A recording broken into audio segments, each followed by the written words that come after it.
But this is serious. Do you understand? Yes, sir. I mean, you can't shoot the town up with assault rifles and be shooting at children. That's terrible. God, I mean, yeah, you were 18. No, you weren't. You were 17 when this happened, right? What are you asking for, Don? Deferred. Give him a shot. Welcome back, viewers. Today's case is pure chaos.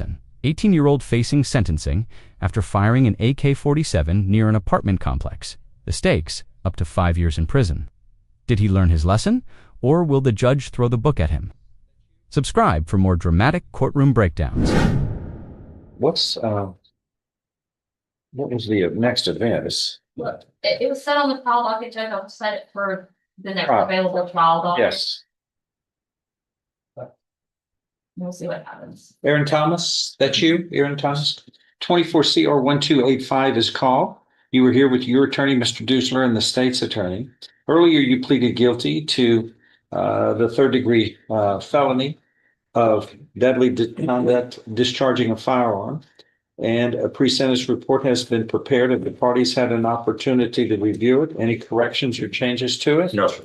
It's made a part of the record for all purposes.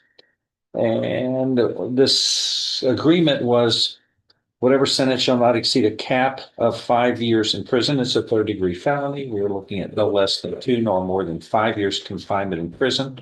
Also, deferred or unadjudicated probation can also be in the ballpark as a potential disposition, and regular probation, I don't believe is available, is it? No. Not when you discharge a firearm, right? Okay, go ahead. Defense can go Well, first. Judge, he is asking for adjudication. This young man is 18 years of age. He has no adult history. He does have significant juvenile history. Why is that? As reported in the PSI. You know, when you're young, you do pretty stupid things. I was young.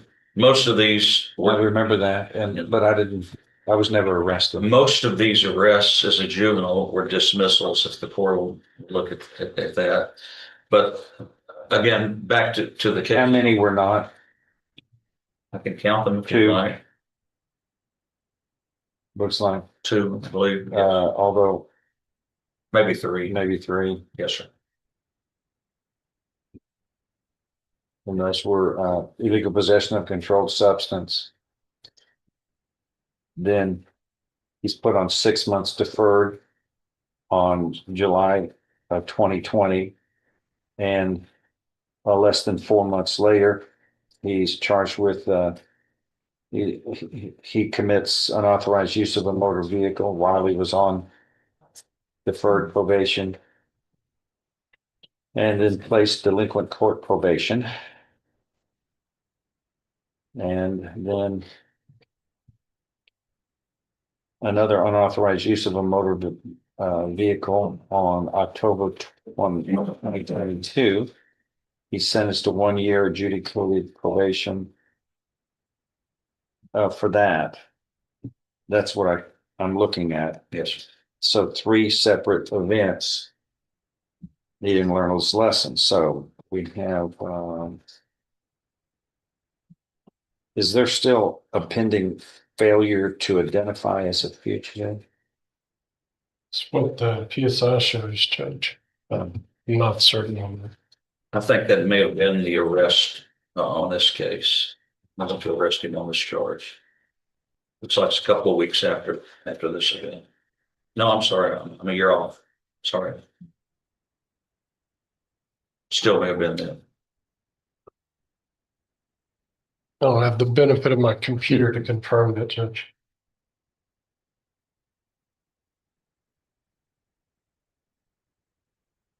Regardless, the misdemeanor is still pending. Okay, anything else in the pre-sentence report, that is an issue? Just no. Okay, I just needed to. Then the pre-sentence report is made a part of the record for all purposes. Go ahead.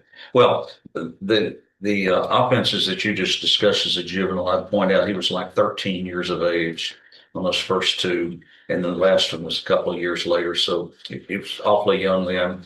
And to his credit, I mean, he did obviously successfully complete the probation even as a juvenile. But back to the case in point, I've discussed with him and he recognizes it's extremely dangerous to have a firearm and especially be shooting it from any direction at anybody. He regrets that this happened. He wished that it hadn't. He feels like he's learned his lesson, that he's been in jail now for a while. He certainly feels like he could successfully complete adult probation because he did it as a juvenile. Uh, he he's only got an eighth grade education. He'd like to be placed on deferred, get him a job and participate in completing the GED, and maybe make something a whole lot better with his life. And that's what we're asking the court to do is give deferred education, give him an opportunity. All right, State, what would you like to add? I'd like to start first with some comments about his juvenile history. There are 5 cases that the juvenile system dealt with. One, he was given probation for, your Honor noted, was possession of controlled substance. That was dismissed in 22. He was given another for unauthorized use of a motor vehicle, and what was added to that probation was 2 additional charges. That's what the phrase "add to analysis." They were added to his probation. That would be the unauthorized use of a motor vehicle and carrying weapons. One of those, he was given a year probation, and that started on 11/3/22. He turned 17 in October of 23, and you'll note, Your Honor, that his probation was dismissed on January 8th of 2024. That is the same time frame in which an aggravated assault, a probation violation, and expulsion were all dismissed. So the way I read that is that they determined that they were done with him because he had become an adult. And unfortunately, this man decided that committing the offense of deadly conduct would be a really good thing to do. So when you read the police court version, we learned that he not only shot at his ex-girlfriend on April 26th, but he returned to do it again on April 27th, which resulted in his use of an AK-47, where 5 shots were laid down in an apartment complex there at, I believe it's the Parkway Apartments, striking 3 different apartment buildings, resulting in us only filing 1 case. We could have had 2 cases from 2 different dates. We could have had potentially 3 cases from the date of April 27th. And I know Your Honor is astute enough to know that the level of violence here does warrant what the state offered in this regard. We're just lucky we're not dealing with murders. I appreciate that they're asking for deferred adjudication, but I don't think it takes into account the level of violence and the amount of loss that could have occurred here. I stand by the offer that was made here at capping this item at 5 years. And because of the level of violence, I'm asking for a sentence of 5 years TDC.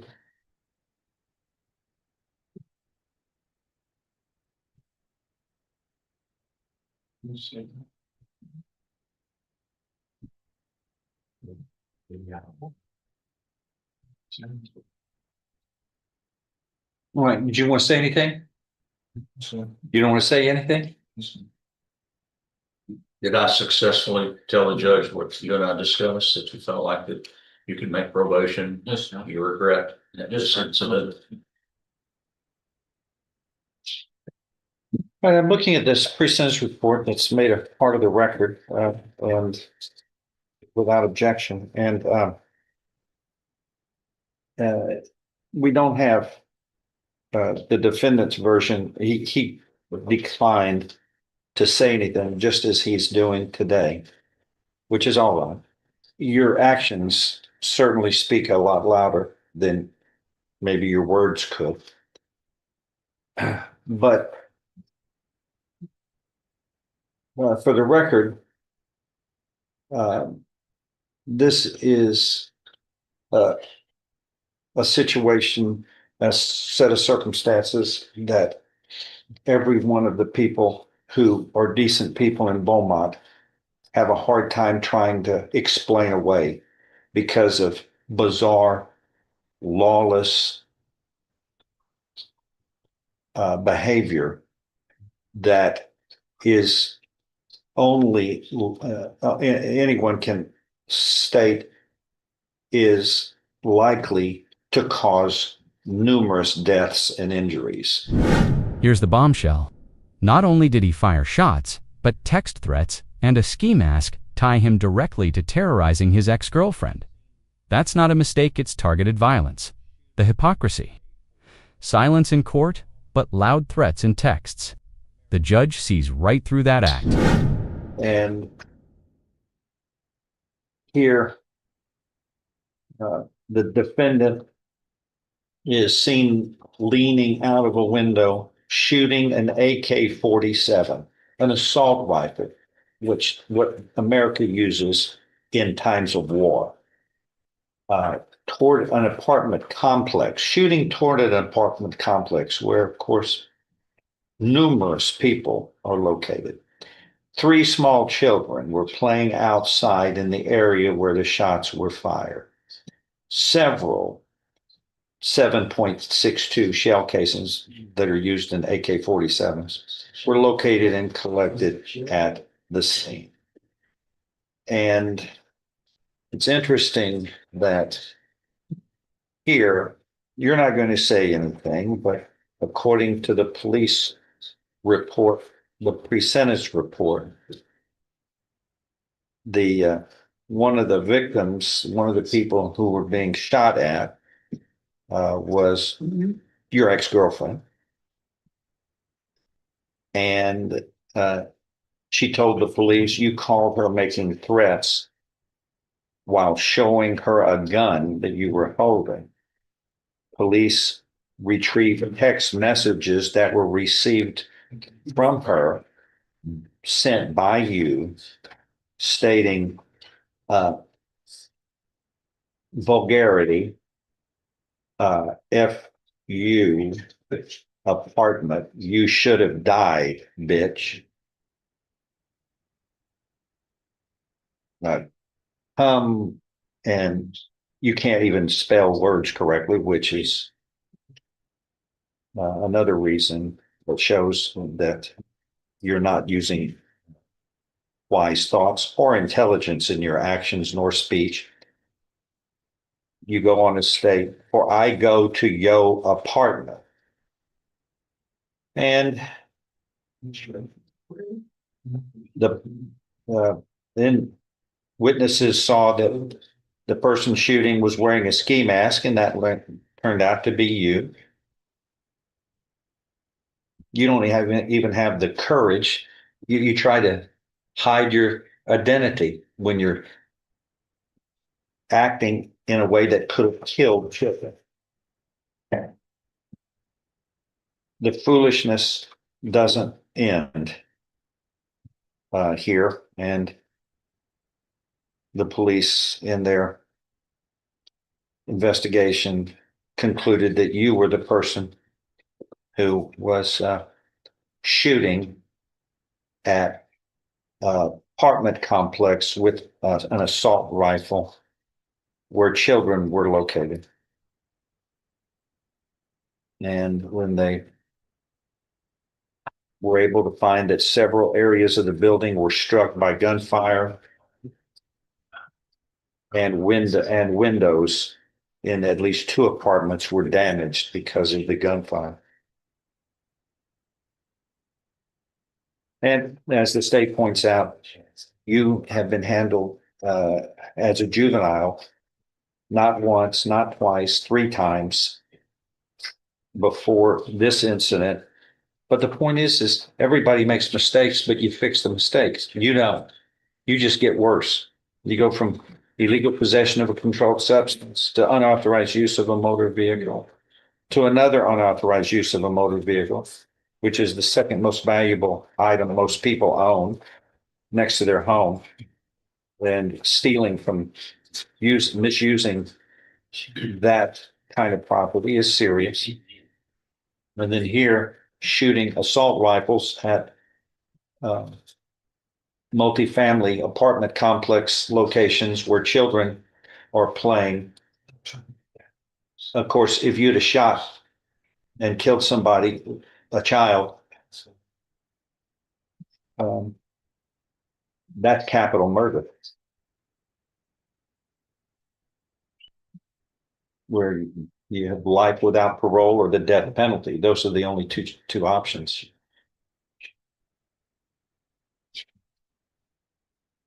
But in all of this, it just seems from what I'm looking at here is that you really don't seem to care about what happened.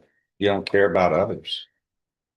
You just, I'm looking at what achievements you have, and I think did you complete eighth grade? Did you ever get past eighth grade? Yes, You did? This says you only completed eighth grade. Is that right? yes, sir. Okay. You're unemployed, have no other employment.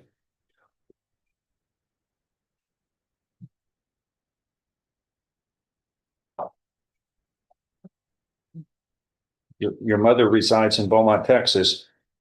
You have a father. We all have fathers, but you don't even know where he is, right? And you've had no relationship with him.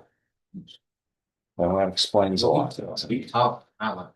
Sir, We talk a lot. what impact did he make on your life? You're not doing much for him now. He's not doing much. What does he do for a living? I- You don't even know? No. Parents are important. They're supposed, they provide the role modeling. Is your mother a nice lady? Why would you do something like this? You got somebody who cares for you. If your father doesn't, well, your mom at least doesn't, you don't want to disappoint her. I wouldn't want to disappoint my mother. But this is serious. Do you understand? Yes, sir. I mean, you can't shoot the town up with assault rifles and be shooting at children. That's terrible. God. I mean,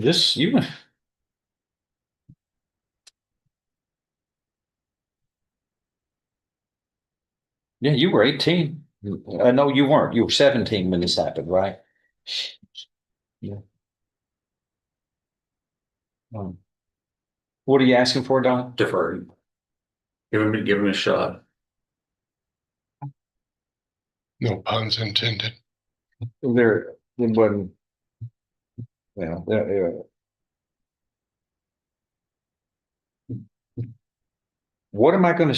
what example am I going to state by doing that?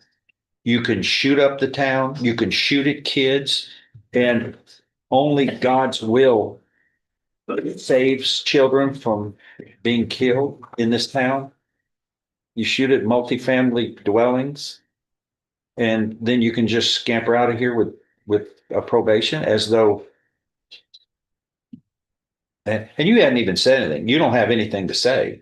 That's what it says. You don't have anything to say. There's not even any remorse at all shown. And I'm not opening that door. I mean, people, if probation is under the law, but it's a gift that has to be earned, that opportunity, and nothing has been shown that is worthy. Yeah, the only thought that I've got in that regard is this. You sentence him to prison. He's in custody now. He goes to prison. He gets out. He's had no guidance to do anything to improve his life. At least with probation, he's going to be under some supervision where maybe, just maybe, the kid can get an education. Maybe he can. Can you tell me a situation where you would believe that probation would not be proper under circumstances like this? You know, I guess I can't envision one under this. The nature of the The threat, offense. the threat to people the- were so serious, and little children. We could have had 3 or 4 dead children here. It wasn't because of him. It was there's because no- of God's will. Yeah, there's no question about that. It's just what is appropriate here. It's Yeah. gonna maybe straighten out his life. How important are the lives of our children in Beaumont? And what does it say when we're talking about an assault rifle that's used at a time of war by our country? That's when they use it. AK-47s. My goodness. You don't use it in town in Beaumont, Texas, and not pay a price. Oh, anything else? No, sir. If nothing further, I'm going to find you have pleaded guilty voluntarily. You are mentally competent to do so. You understand and appreciate the consequences of pleading guilty. There's sufficient evidence supporting your guilty plea from State's Exhibit 1 admitted in your case in this hearing to find you guilty beyond a reasonable doubt. And I now find you guilty beyond a reasonable doubt of this 3rd-degree felony of deadly conduct. And the legislature wisely gave that title to this type of conduct because it is a most deadly form of act. You were found guilty beyond a reasonable doubt. I am following this agreement. You were hereby sentenced to confinement in the institutional division of the Texas Department of Criminal Justice to serve a term of 5 years.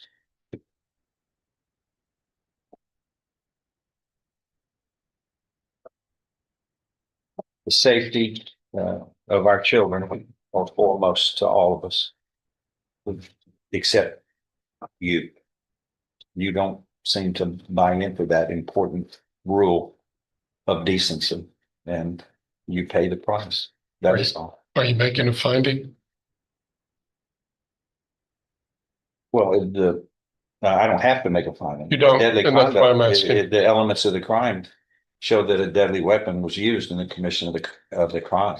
So there is an affirmative finding? Yes, because I found it guilty of the elements of the crime. Thank you, Judge. It's inherent in Thank you, Your Honor. and you can't commit that crime without brandishing and using a weapon. Yeah, approach, Your Honor. Okay, what else do we have?